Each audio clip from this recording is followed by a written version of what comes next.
Hola, hoy día analizaremos el tejido conectivo, uno de los 4 tejidos fundamentales. Bueno, los tejidos conjuntivos se pueden clasificar como tejidos conjuntivos embrionarios o como tejidos conjuntivos maduros. Como su nombre lo indica, los tejidos conjuntivos embrionarios los vamos a encontrar principalmente durante esta etapa.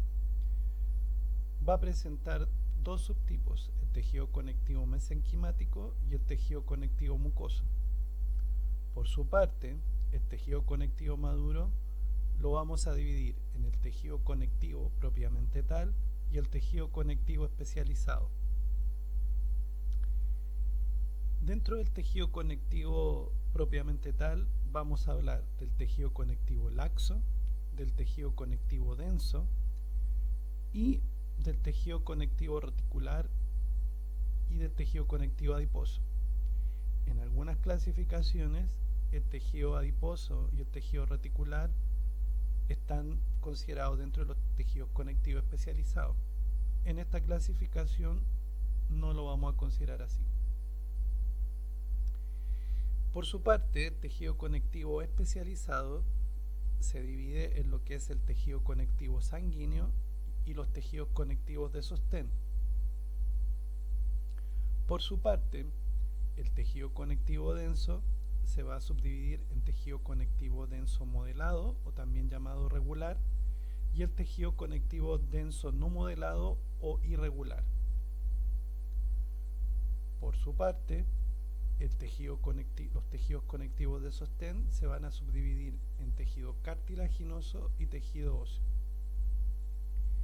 Dentro del tejido conectivo modelado o regular vamos a encontrar el tejido conectivo denso regular colagenoso y el tejido conectivo denso regular elástico, dependiendo de la fibra predominante en él. Por su parte, el tejido conectivo cartilaginoso lo vamos a dividir en cartílago hialino, en fibrocartílago y en cartílago elástico.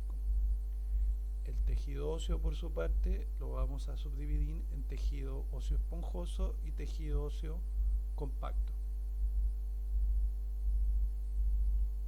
Bueno, el tejido conectivo está compuesto por células y una matriz extracelular que contiene fibras, sustancia fundamental y líquido ístico. Forma un gran compartimento continuo a lo largo de todo el cuerpo y está separado por láminas basales de los diversos epitelios y por las láminas externas de las células musculares y las células de sostén del sistema nervioso periférico. Como ya hemos dicho, este tejido va a estar asociado a alguno de los otros 3 fundamentales. Dependiendo del tipo de tejido conectivo, sus funciones pueden ser extraordinariamente diversas. Por ejemplo, vamos a hablar de funciones estructurales y vamos a hablar de que tiene que ver con la producción y mantención de la sustancia fundamental. Otra de las funciones importantes van a ser las de defensa y las de intercambio de sustancias. Bueno, cuando hablamos de los componentes del tejido conectivo, vamos a ver que este está compuesto por células y por matriz extracelular. Antes de entrar al detalle, debemos decir que esta es la clasificación general y que no todos los componentes que vamos a mencionar aquí van a estar en todos y cada uno de los tejidos fundamentales, o sea, en todos y cada uno de los tejidos conectivos. ¿Okay? Sin embargo, si pensamos en los tejidos conectivos propiamente tal, en mayor o menor grado van a estar cada uno de ellos. Por ejemplo, si hablamos de células, las células del tejido conectivo las podemos dividir en la residente o fija, que son las que permanecen en forma regular dentro del tejido conectivo, y las transitorias libres o errantes, que generalmente son células que del torrente sanguíneo pasan hacia el tejido conectivo. Por su parte, la matriz extracelular va a estar compuesta por fibras, por sustancia fundamental y por líquido ístico. Si analizamos cuáles son ejemplos de células residentes o fijas dentro del cumplen diversas funciones, entre ellas la síntesis del colágeno, los miofibroblastos, que se parecen a los anteriores pero que además tienen funciones contráctiles, es decir, comparten características de los fibroblastos y de las células musculares lisas. Los adipocitos, que almacenan grasa o triglicéridos, los mastocitos o células cebadas, que tienen que ver con el desencadenamiento de respuestas inflamatorias e inmunes, y células madre mesenquimáticas, que van a dar origen a distintos tipos celulares. Por otra parte, en lo que son las células transitorias libres o errantes, como ya hemos dicho, estas derivan o provienen del torrente sanguíneo. Entonces aquí vamos a encontrar distintas clases de linfocitos. Vamos a encontrar linfocitos productores de anticuerpos o plasmocitos o células plasmáticas. Vamos a encontrar neutrófilos, eosinófilos, basófilos y monocitos. Casi todos estos, gran parte de estos van a realizar funciones de fagocitosis, y los linfocitos van a tener que ver con respuestas inmunes más específicas. Por otra parte, si analizamos ahora los tipos de fibras que podemos encontrar en los tejidos conectivos, vamos a hablar de fibras de colágeno, fibras reticulares y fibras elásticas. Si hablamos de sustancia fundamental, esta tiene tres componentes: los proteoglicanos, las glucoproteínas multiadhesivas y los glicosaminoglicanos, que vamos a abreviar como GAG. Bueno, si partimos con los glicosaminoglicanos, ¿qué son ellos? Químicamente son heteropolisacarios que se unen a proteínas muy grandes y forman parte de lo que llamamos el proteoglicano. Estos heteropolisacarios están formados por unidades repetitivas constituidas por disacarios. Ejemplos de estos tenemos el condroitin sulfato, el dermatan sulfato, el heparan sulfato, etc. Las glicoproteínas multiadhesivas son proteínas asociadas a cortas cadenas ramificadas de azúcar, es decir, cadenas cortas de oligosacarios ramificados. Dentro de esto encontramos la fibronectina, la laminina, la condronectina, la osteonectina, la tenasina y la osteopontina. Se llaman multiadhesivas porque contienen dominios, estas proteínas, que le permiten conectar con otros componentes de la matriz extracelular o bien con componentes de la membrana plasmática de la célula.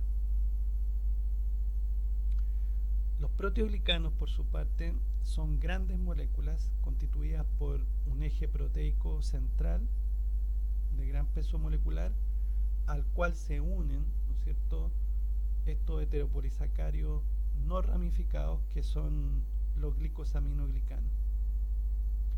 Ejemplos de proteoglicanos tenemos el agrecano, la decorina, el versicano y el sindecano. El tejido conectivo deriva en general del tejido mesenquimático, que a su vez deriva del mesoderma. El mesoderma, o mejor dicho, el tejido mesenquimático puede derivar entonces de mesoderma y eventualmente células mesenquimáticas, o sea, perdón, células de la cresta neural. Muy bien, aquí vemos una imagen que nos muestra algunas de los componentes del tejido conectivo que ya mencionamos. Aquí, por ejemplo, vemos algunas de estas células residentes o fijas, como un fibroblasto aquí de color verde. Acá vemos, por ejemplo, un mastocito o célula cebada. Y aquí vemos un adipocito, ¿no es cierto? Por acá un macrófago. Y aquí vemos algunas células libres o errantes, como los plasmocitos, células plasmáticas, los eosinófilos o los neutrófilos. También podemos ver fibras de distinto tipo. por ejemplo, esta que aquí aparece color amarillo es una fibra elástica, y esta otra que aparece aquí de color morado y que se anastomosa con otras, ¿no es cierto?, formando una especie de red, justamente corresponde a las fibras reticulares.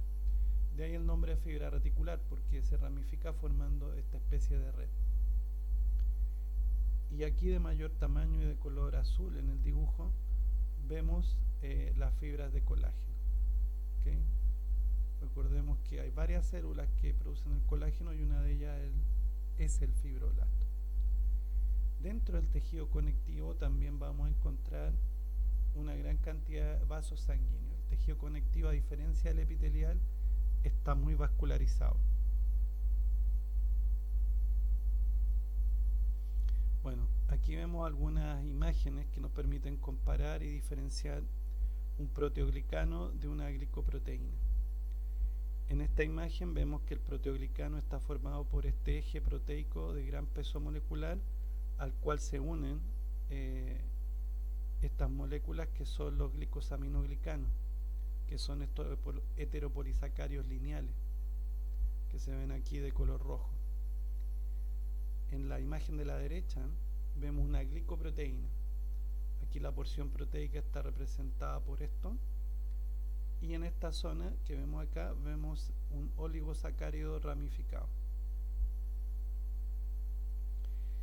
Un ejemplo de un proteoglicano, que en este caso está anclado a la membrana plasmática, sería el sindecano. Aquí de color verde se ve el eje proteico, y aquí el glicosaminoglicano, que sería el heparansulfato conectado a él.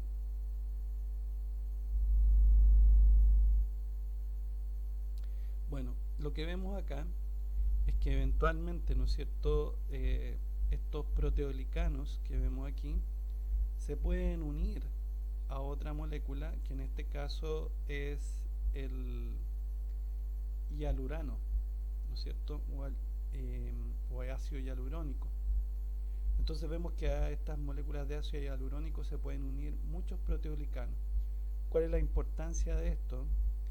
Es que los proteoglicanos son hidrofílicos, por lo tanto pueden capturar agua, ¿no es cierto? Y eso hace en general que las matrices donde abundan esto van a ser más bien acuosas o viscosas. Acá vemos ejemplos de glucoproteínas multiadhesivas, acá a la izquierda la fibronectina y acá a la derecha la laminina. Vemos aquí que la fibronectina forma este dímero unido por estos enlaces por puente disulfuro, y vemos aquí de distinto color dominios de unión a distintos componentes de la matriz. Por ejemplo, aquí hay dominios de unión con el colágeno, aquí hay un dominio de unión con la célula, y aquí un dominio de unión con el heparansulfato. Acá a la derecha vemos una laminina que está constituida por 3 cadenas polipeptídicas que se entrecruzan formando esta especie de cruz. Vemos entonces una subunidad proteica alfa, una beta 1 y una beta 2. Y vemos que tienen sitios de unión para proteoglicanos, para colágeno, para la célula, para el heparansulfato, etc. Por eso se llaman glucoproteínas multiadhesivas, porque sirven para conectar, como hemos dicho, con otros componentes de la matriz. Lo que podemos ver acá entonces es que está asociado a los componentes de la matriz extracelular, pueden asociarse, ¿no es cierto?, a la membrana plasmática de la célula a través de moléculas de adhesión que ya hemos conocido. Por ejemplo, acá tenemos adhesiones focales y vemos que la integrina de la adhesión adhesión focal se conecta con la fibronectina en la matriz extracelular. Y en esta otra imagen vemos un hemidesmosoma en donde la integrina se conecta, por ejemplo, con la laminina y con fibras de colágeno.